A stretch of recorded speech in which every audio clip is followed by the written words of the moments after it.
Hello मेरे प्यारे दोस्तों, कैसे हो आप लोग। हम उम्मीद करेंगे कि आप लोगों का हाल बहुत बढ़िया होगा और अपने आने वाले बोर्ड एग्ज़ाम की तैयारी को बहुत ही बेहतरीन ढंग से कर रहे होंगे।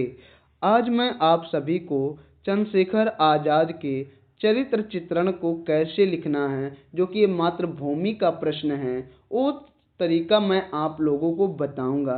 क्योंकि आप लोग बहुत ही ज़्यादा परेशान रहते हो कि हम अपनी मातृभूमि में क्या लिखें, किस तरीके से लिखें, ठीक है ना। ये सारी चीज़ों को लेकर के आप परेशान रहते हो और आपको याद भी नहीं होता अच्छे से। तो वो सारे तरीका आज मैं आप लोगों को बताने वाला हूँ। इतना आसान तरीका बताऊँगा कि आप लोग ऐसे सुनते सुनते बस मेरे साथ पूरा वीडियो देखिएगा। मैं यकीन और पूरी गारंटी के साथ कहता हूँ कि आपको ऐसे सुनते सुनते ही याद हो जाएगा। और मैंने चंद्रशेखर आज़ाद के तीनों सर्गों को, प्रथम सर्ग, द्वितीय सर्ग और तृतीय सर्ग, इन तीनों सर्गों को मैंने पहले ही पढ़ा दिया है, समझा दिया है और इसका वीडियो भी अपलोड हो चुका है ना।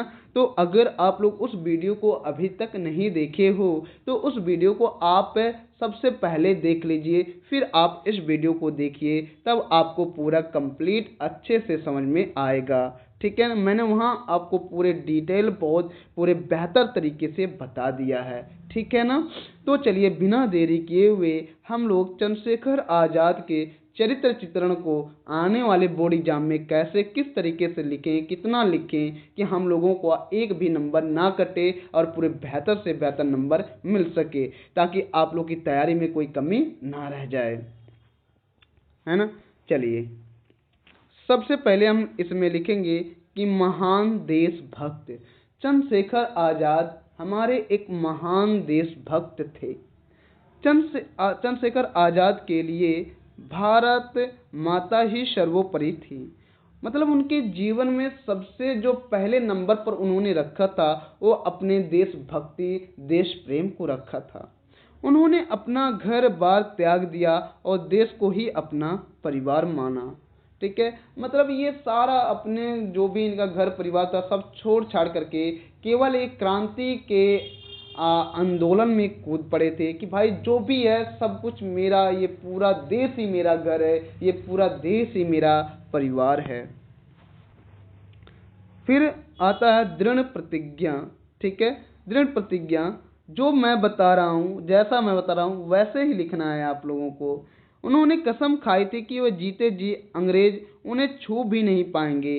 अल्फ्रेड पार्क में खुद को गोली मारकर उन्होंने अपनी यह भीष्म प्रतिज्ञा निभाई। इन सभी घटनाओं को मैंने सर्गों में बता दिया बहुत ही बेहतरीन ढंग से। इसी नाते तो मैंने आपसे बोला है कि अगर आप लोग उस वीडियो को नहीं देखे हो तो सबसे पहले आप उस वीडियो को देखोगे, ठीक है, फिर इस वीडियो को आकर देखोगे, तब आपको बेहतर ढंग से समझ में आएगा।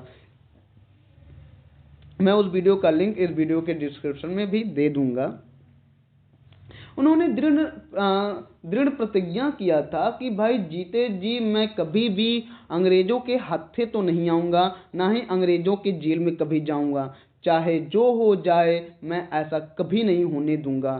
तो जब अल्फ्रेड पार्क में गद्दार के द्वारा सूचना पा करके अंग्रेज वहाँ चारों ओर से चंद्रशेखर आज़ाद को घेर करके गोलियों बारूद से चारों ओर से चलाने लग गए, तब चंद्रशेखर आज़ाद जी के पास केवल मात्र एक गोली बची हुई थी। उन्होंने अपनी एक गोली से खुद को मार करके अपनी दृढ़ प्रतिज्ञा को सफल कर दिया था।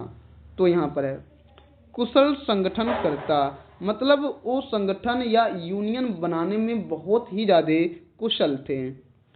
उन्होंने अपना एक यूनियन बनाया था, हिंदुस्तान सोशलिस्ट रिपब्लिकन एसोसिएशन। उन्होंने ये अपना एक संगठन किया था, जो इस संगठन के ये सेनापति थे और इस संगठन का नेतृत्व भी कर रहे थे, है ना।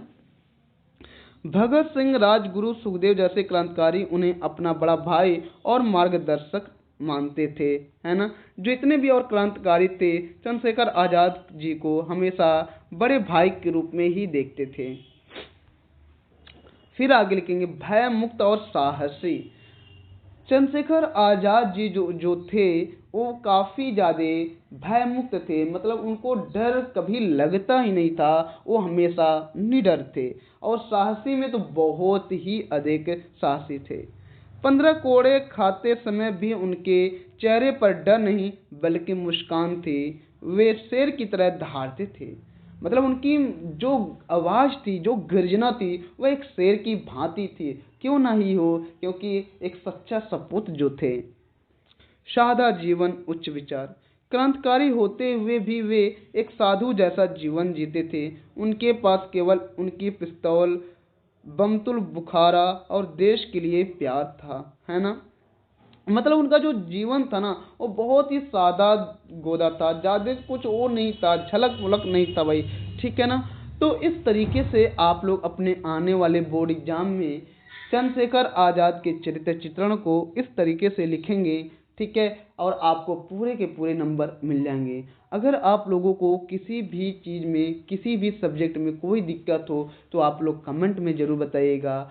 मैं, मेरा बोर्ड परिवार आपके साथ आपके बोर्ड एग्जाम की तैयारी में कदम से कदम मिलाकर साथ चलेगा। आपको घबराने की ज़रूरत नहीं है, टेंशन लेने की ज़रूरत नहीं है। वीडियो कैसा लगा कमेंट में ज़रूर बताइएगा। आज के लिए इतना ही, धन्यवाद।